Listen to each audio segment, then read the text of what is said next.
All right, number 5 says, what is the solution to the equation 5 minus square root x plus 1 equals 2? So remember that step 1 is to isolate the radical. So I need to isolate the radical. To do that, I'm going to subtract 5 from each side. That gives me negative 3 square root x plus 1 equals, watch your signs, negative 3. I am not done isolating the radical. I now need to divide both sides by negative 3. And I get square root x plus 1 equals 1. Once my radical is isolated, my next step is to square both sides.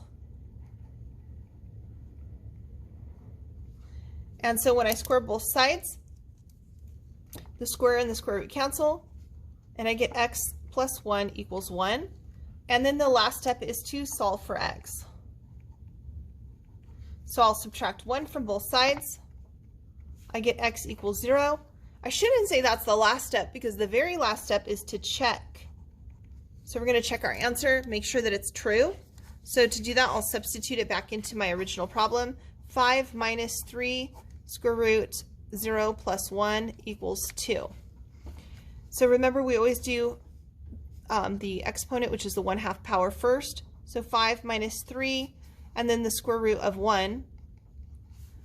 5 minus 3, square root of 1 is 1. 5 minus 3 equals 2.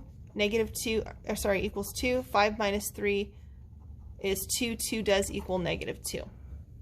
So it does work. I verified it. All right, the next one says, Elias's solution to this equation is shown below.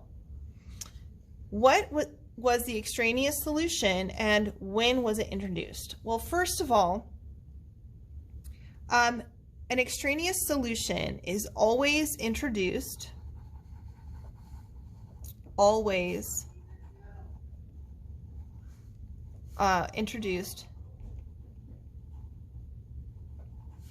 when we square both sides.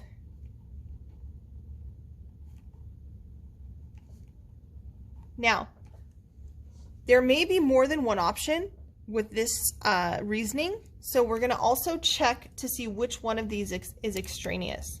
I'll do that on another page. So let's look at number 6.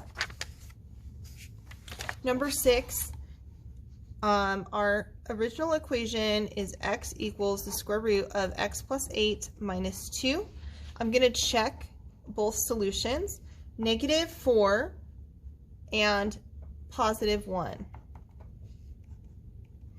So when I substitute in negative 4, I get negative 4 equals the square root of negative 4 plus 8 minus 2, and we can kind of stop right there.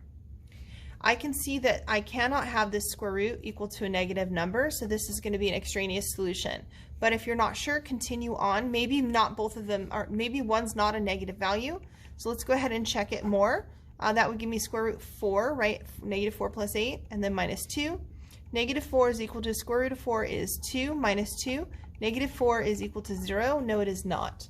This is an extraneous solution. If I check the other solution, 1 is equal to the square root of 1 plus 8 minus 2. 1 is equal to the square root of 9 minus 2. 1 is equal to 3 minus 2. 1 is equal to 1. That's true. So the extraneous solution is negative 4.